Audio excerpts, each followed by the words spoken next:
You never thought you were going to be the handy person around the house, did you? Well, now you can. You just start watching some of my videos, and if I can do it, you can do it. That's what I say. I will never show you something that I don't think you can't do. I'm just an average Joe, and I want to help you with your projects, all right? Okay, I look at that, it's all nice and straight. If you're not happy with that, and you stand back and eyeball that, if you need the bottom left to go over, you can loosen this up.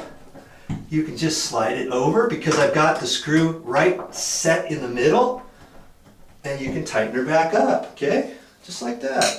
Okay, I got that snug as a bug in a rug, okay? Now here's my Allen wrench set screw. I've already loosened that and unscrewed it a little bit, and there's two nibs. You always put the top in first.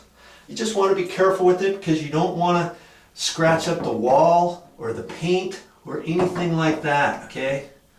You get it, it folds over the top and then pushes down so that the bottom can fit in, okay?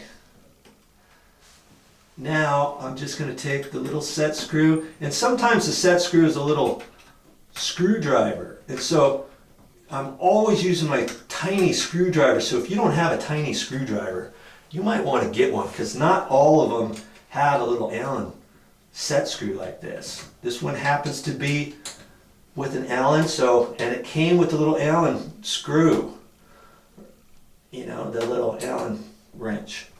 Okay, just make it snug, don't overdo it. There it is. Feel it, make sure you've got it on there because you don't want to tighten that up. And if you don't have the nib in there just right, you may think it's tightening. You might have a tendency to push the top right off there, then all of a sudden it's loose. If it feels loose and if this set screw doesn't go in almost snug, you know it's not fitting right. You might have to undo the screw a little bit, start over. Maybe it was because you didn't have the set screw out far enough before you even started.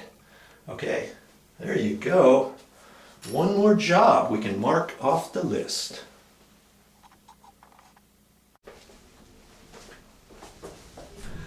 That's all I have for this time, but I'll be back with more videos.